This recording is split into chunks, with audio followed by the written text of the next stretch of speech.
Olá, vamos começar mais uma edição do programa Trabalho Legal. E nesta semana vamos mostrar que a campanha Chega de Trabalho Infantil ganhou mais aliados.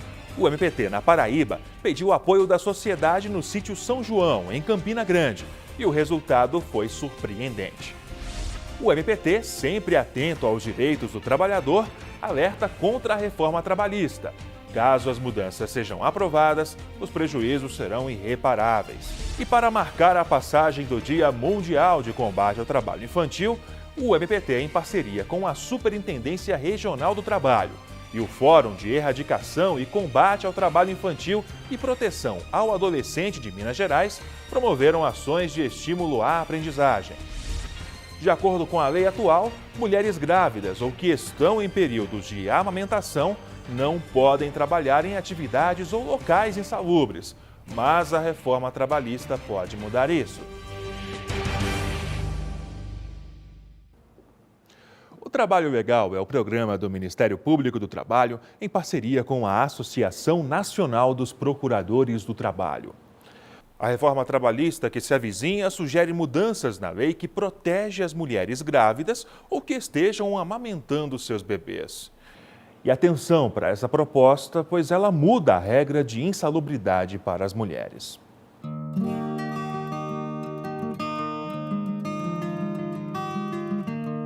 Mundialmente reconhecida a importância da amamentação, então ter condições adequadas para o desenvolvimento desse processo foi fundamental, para que ele se concretizasse, se efetivasse e, no caso dela, conseguiu amamentar até mais de 2 anos. Momentos como esses são especiais, tanto para a mãe que espera um bebê, quanto para a mulher que já amamenta o filho. Local calmo, sem muito barulho, temperatura agradável. E acreditem, a reforma trabalhista que bate à nossa porta pode acabar com isso. Que a reforma trabalhista que está tramitando no Congresso vai trazer danos irreparáveis para a população, isso todo mundo já sabe. Como se não bastasse isso, essas mudanças vão permitir que mulheres grávidas ou que estejam amamentando trabalhem em condições insalubres, que são aquelas que podem fazer mal à saúde, como muito barulho, calor e frio ou radiação em excesso. E essas condições podem acarretar problemas para a saúde das mulheres e dos bebês. Em relação à gestante, existe já a preocupação com radiação, com excesso de exercício, e certamente que, quando necessário, o médico do trabalho com o médico assistente da paciente tem que se envolver, né, nessa questão desse momento que a paciente está vivendo, para se for preciso mudar de função. Então, ela tem esse amparo já, né? A lei atual diz que quem está grávida ou amamentando não pode trabalhar em condições insalubres, não importando o grau de risco. A lei atual é uma conquista bastante recente aí das mulheres, entrou em vigor em maio do ano passado. Ela diz que qualquer mulher grávida ou lactante não pode trabalhar em local insalubre, seja qualquer grau que for. E segundo o projeto de lei de relatoria do deputado Rogério Marinho, do PSDB do Rio Grande do Norte, as mulheres grávidas ou lactantes poderão continuar trabalhando em locais insalubres, desde que um atestado médico as libere para isso. É uma situação bastante complexa, porque normalmente os médicos do trabalho são contratados até mesmo pela empresa. Então pode acarretar em problemas aí para as mulheres, porque elas podem sofrer mesmo com os médicos que não são da confiança dela, é sempre um terceiro contratado pela empresa. Mas é bom lembrar que mesmo a insalubridade em grau máximo, as mulheres não poderão trabalhar, certo? Nem as grávidas, nem as lactantes. Ou seja, o texto mudou o ônus relacionado ao tema. Se nas regras em vigor a empregada deixa o local de trabalho automaticamente, o texto aprovado prevê que as mulheres poderão continuar trabalhando em todas as atividades se houver parecer médico que a autorize. Catarina, que já é mãe e está grávida de 5 meses, sabe o quanto é importante trabalhar e amamentar em locais adequados. Condições insalubres como radiação, barulho, frio, calor, isso daí com certeza vai prejudicar o processo de amamentação, podendo até ser interrompido esse processo precocemente. O especialista em direito do trabalho vê nessa proposta a possibilidade de risco para a saúde das mulheres. é um risco para a saúde das mulheres, principalmente para a saúde das crianças e dos bebês, né? Aqueles nascituros que podem vir com alguma deficiência, algo que possa prejudicá-los em razão de toda a vida, esse daí é que vai ter o maior problema, não só as mulheres, e sim os seus bebês, né?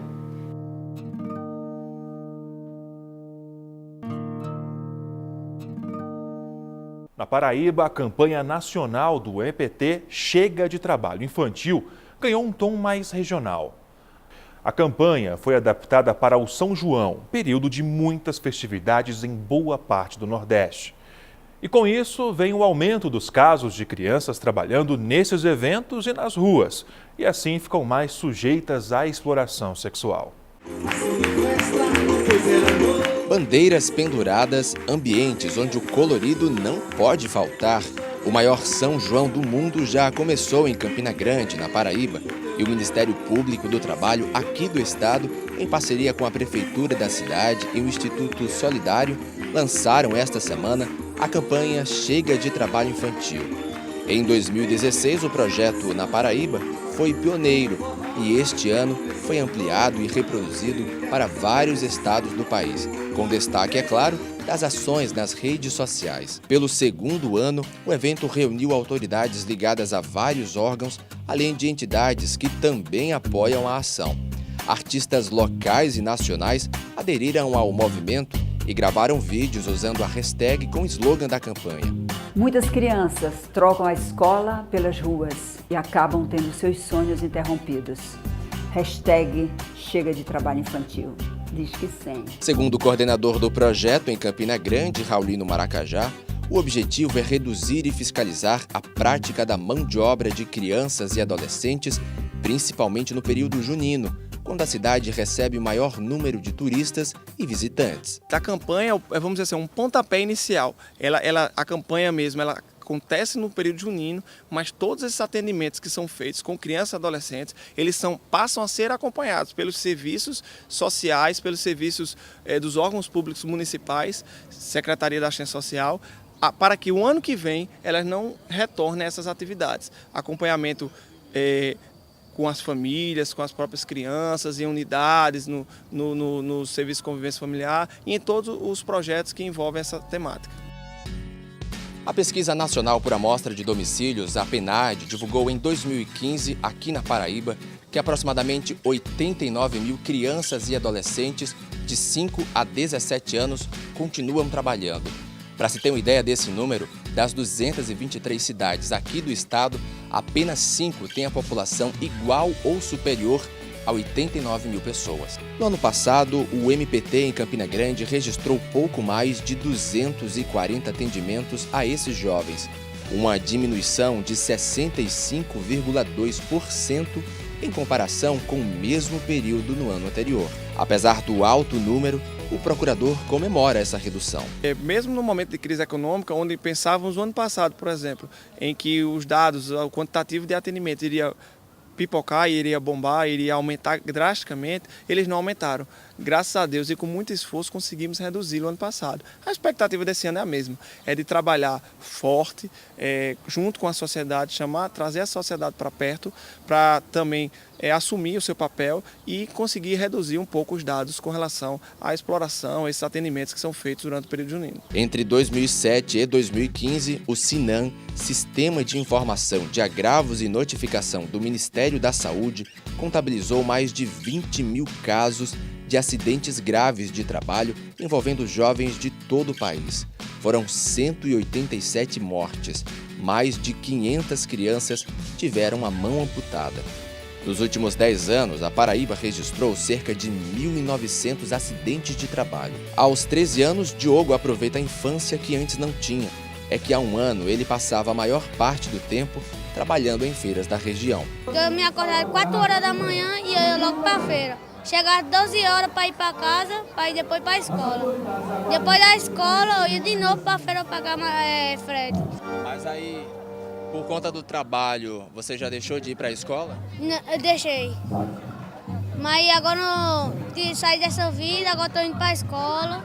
Tô tirando boas notas agora. Hoje, ele participa do projeto Tamanquinhos das Artes, desenvolvido pelo Instituto Solidário e o MPT em Campina Grande. O projeto realiza atividades sociopedagógicas através da música, dança, artes plásticas e teatro para quase 100 crianças.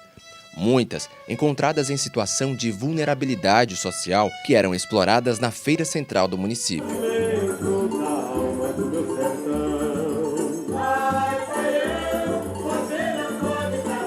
Eu acho muito legal, porque lá eu aprendo mais, e lá eu fico mais alegre. Isso. Parou de trabalhar também.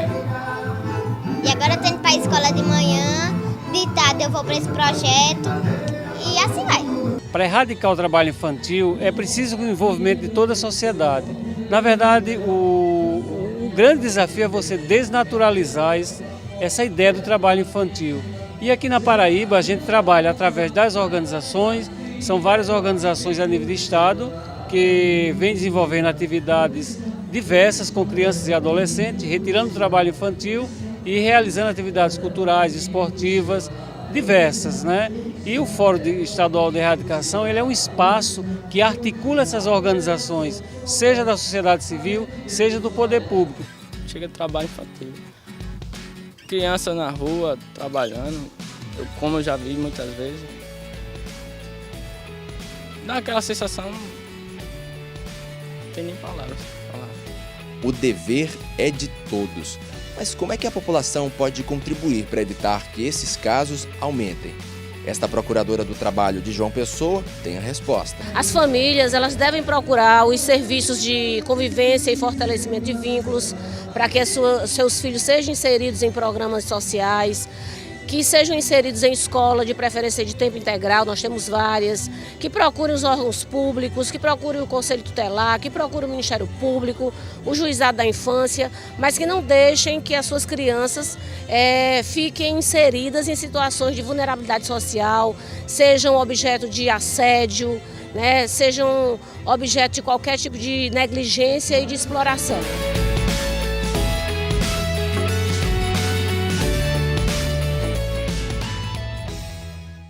Depois do intervalo, a comemoração do Dia Mundial de Combate ao Trabalho Infantil que ocorreu no Ministério Público do Trabalho de Minas Gerais. Não saia daí, voltamos já.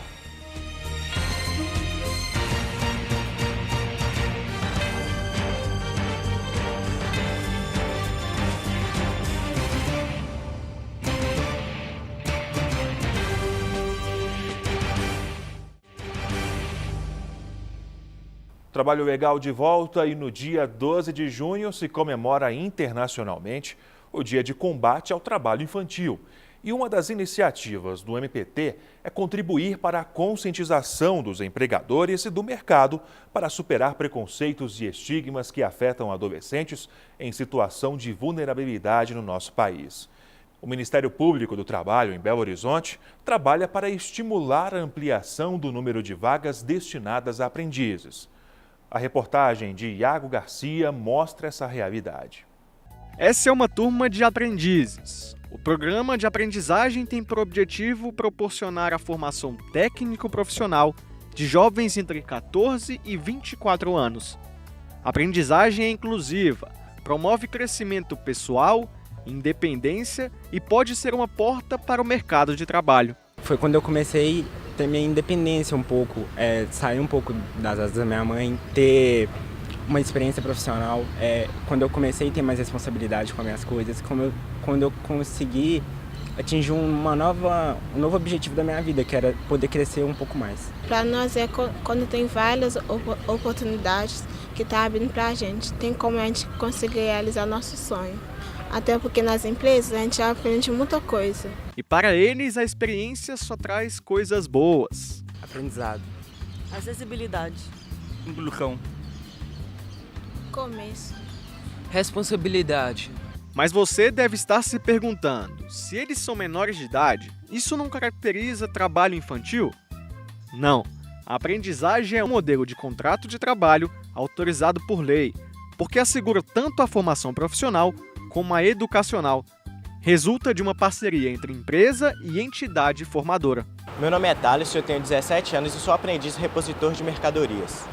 Meu nome é Melissa, tenho 17 anos e sou aprendiz de assistente administrativo. Meu nome é Jean, eu tenho 17 anos e eu também sou aprendiz de assistente administrativo. Os jovens têm carga horária especial, direitos trabalhistas e previdenciários, formação teórica e oportunidade para colocar a mão na massa. O Thalisson está assim, sempre para lá e para cá, aprendendo e trabalhando um pouquinho mais a cada dia. Eu era uma pessoa que ficava muito no canto. Agora, na loja, eu aprendi a ter um bom convívio com as pessoas, um relacionamento, aprendi o que é certo e o que é errado e eu me amadureci. Todos os dias eles são acompanhados por supervisores, que ensinam e aprovam. É uma experiência muito boa porque a gente sabe que o aproveitamento deles agora, tudo que a gente faz de aproveitamento com eles agora, a gente absorve e vira um futuro funcionário. Nessa empresa são 50 jovens, mas para conseguir uma das vagas não é simples. Eu cheguei aqui, aí eu participei de um processo seletivo, tinha mais ou menos umas 600 pessoas por aí. De início eu achei que fosse ser bem difícil eu conseguir, mas eu cheguei bem confiante, eu sabia o que eu queria para mim. E eu vim bem confiante, tentei mostrar para eles o meu melhor, né? A minha expectativa aqui dentro, que era crescer como profissional. E graças a Deus deu tudo certo.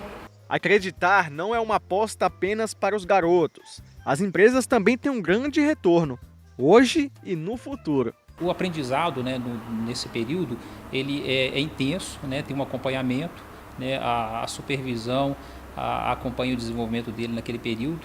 E também no final nós fazemos a avaliação para que, surgindo a oportunidade, a preferência de contratação vai ser por aquele jovem.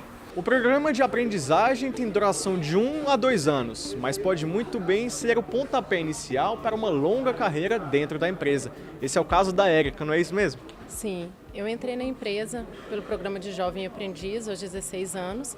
Fui contratada e hoje já são 13 anos de empresa. Com todos esses anos, ela pôde passar por diversas experiências e hoje ocupa um cargo de chefia. O dia a dia, cada dia é um aprendizado diferente, né? Você pega situações diferentes, setores diferentes e o sistema de jovem aprendiz é bom justamente por isso, né? Porque as empresas elas dão oportunidade para os jovens passarem por todos os setores, conhecerem várias demandas, né? E com isso ter o crescimento profissional cada vez mais aperfeiçoado. E casos como o da Érica não são tão raros assim. O Wesley também ocupa um cargo de confiança na empresa. Mas sua vida começou a mudar mesmo desde a época de jovem aprendiz. É um projeto excelente que assim tira os jovens, induz os jovens a continuar no estudo e assim facilita muito, abre muitas portas para a pessoa que é adolescente, que hoje em dia tem dificuldade de estar conseguindo um emprego. Isso, logicamente, é um bom começo. 12 de junho é comemorado o Dia Internacional de Combate ao Trabalho Infantil. As entidades formadoras têm papel central nessa causa e na qualificação dos jovens. Elas oferecem oficinas profissionalizantes, que simulam com precisão ambientes complexos de trabalho. A rotina deles é bem pesada, eles ficam 4 horas no Senai, né? Manhã ou tarde, que os cursos acontecem, e eles têm aulas teóricas e práticas, né? E muitas práticas, né? Eles têm simulações reais de situações de trabalho. Meu nome é Paloma, tenho 17 anos e sou aprendiz em panificação. Meu nome é Alessandro, tenho 20 anos e sou aprendiz de confeitaria. Meu nome é Paulo, tenho 22 anos e sou aprendiz de refrigeração. Eles fazem parte de oficinas de aprendizagem em todas essas profissões. São altamente qualificados e manuseiam aparelhos de tecnologia avançada. Faço desenho mecânico, eu faço desenho de peça, que no caso vai para a usinagem, na usinagem eles fabricarem a peça. Eu aprendi muita coisa que eu não sabia, viu? Aprofundei muito a parte técnica, que é o que eu gosto também, porque aqui a gente não fica só na sala de aula, né? Tudo que a gente vê lá, a gente desce aqui e consegue ver na prática, então fica muito mais claro. O trabalho minucioso, matematicamente planejado e colocado em prática. Tudo sempre sob supervisão. Para que eles possam chegar nesse nível de estar manuseando o equipamento, operando o equipamento, eles têm toda uma preparação antes de vir para o equipamento, saem preparados para ir para o mercado de trabalho. Quando pensamos em aprendizagem, logo vem à cabeça profissões mecânicas e administrativas. Mas não é só isso. Aqui no Senai, por exemplo, cerca de 120 alunos participam dos cursos de confeitaria e panificação. E olha só o resultado. A Paloma quer seguir os passos do pai padeiro. E com o curso está no caminho certo para ser o orgulho da família. Foi até uma surpresa, né? Você não sabia que no Senai tinha questão de alimentos? Não sabia. Então eu fui com todas as minhas forças quando eu vi. Foi diferente. Quando viu esse curso, foi como? Foi assim, vai ser esse. Não quis nem ver o resto. Os jovens chegam ao fim da aprendizagem com a certeza de que vão fazer bonito e ser disputados no mercado de trabalho. Aprendiz é legal! O nosso maior desafio é esse, é conseguir informar para a sociedade que é possível, investindo na adolescência, na juventude, que não tem acesso à escolarização de qualidade, ao mercado de trabalho protegido, para que ele tenha acesso, ele vai oferecer bons frutos. Ganha com isso o empresário, ganha com isso a sociedade, ganha com isso o jovem, ganha todos nós.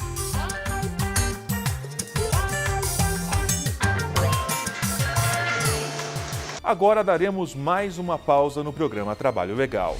Na volta, vamos falar sobre a proposta que altera a legislação esportiva e ameaça direitos de crianças no futebol. Fique ligado, voltamos em 1 minuto.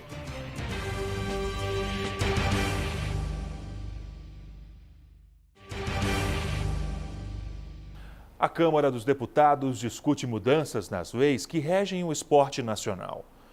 Um dos pontos mais críticos dessa reforma diz respeito à formação de atletas, mais especificamente no futebol.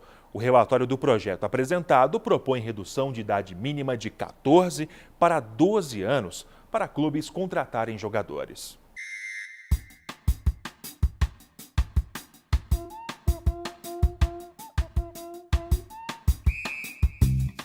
Mesmo tendo 13 anos, 14, você não deixa de ser criança, tem que pelo menos ter aproveitar um pouco a sua vida de criança. O Lucas sabe que suas maiores responsabilidades aos 13 anos são de estudar e brincar. Mas nem todo mundo pensa assim. As leis que regem o esporte nacional estão para mudar. Um relatório apresentado em março na Câmara dos Deputados propõe a redução da idade mínima para clubes contratarem jogadores, de 14 para 12 anos. O projeto de lei deve ser votado ainda nesse semestre. Mas o MPT e órgãos como a Unicef e a OIT entendem que a proposta é inconstitucional e que para jogar em palcos como esse não é necessário ter menos de 14 anos. As entidades avaliam que ao estabelecer um vínculo com atletas dessa idade, os clubes teriam uma relação de trabalho proibida pelo Estatuto da Criança e do Adolescente. Uma mudança legislativa nesse sentido seria inconstitucional. O artigo 7º, o inciso 33 da Constituição, ele prevê o trabalho para menores de 16 anos e a partir de 14 apenas na modalidade de jovem aprendiz, né? Como jovem aprendiz. Então, desde a CLT até o ECA também, o Estatuto da Criança e do Adolescente, que há esse tipo de previsão de maneira expressa, estaria infringindo essas normas, né? Tanto infraconstitucionais quanto a nível constitucional. E pode afetar ainda a infância e o amadurecimento desses atletas. No momento dela de formação, né, de repertório comportamental, que ele está aprendendo a lidar com alguns problemas, nesse contexto dos 12 anos, quando ele começa a ter uma maior sociabilidade, aumentar o seu repertório comportamental para lidar com algumas dificuldades da vida, incluir ela em um clube de futebol, né? Onde ela não vai ter nenhuma assessoria, nenhum suporte dos pais, por conta de ter que muitas das vezes mudar de estado.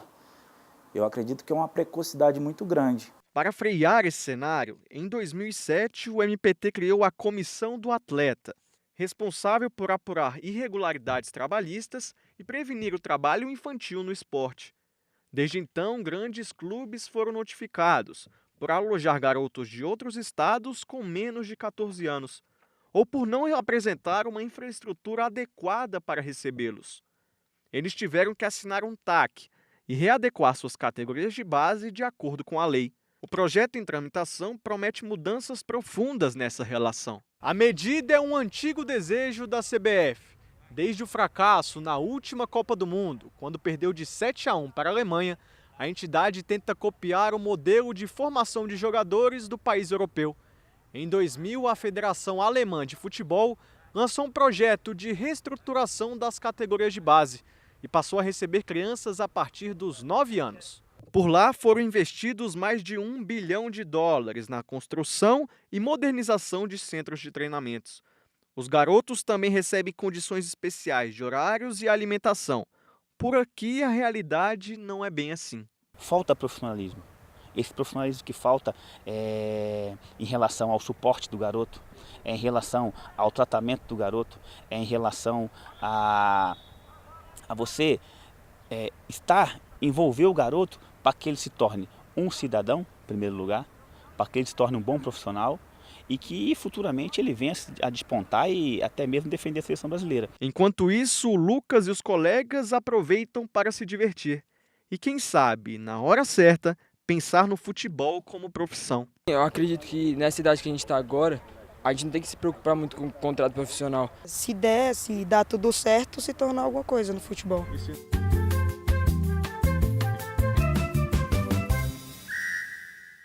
E o MPT faz o alerta sobre os impactos que a reforma trabalhista pode trazer para todos nós.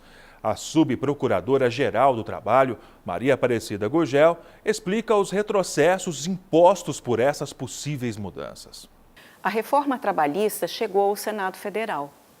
A maior parte das mudanças foi apresentada na Câmara dos Deputados de atropelo, já no finalzinho do prazo. A mudança na nossa regulação do trabalho é muito profunda e extremamente cruel em relação às pessoas com deficiência.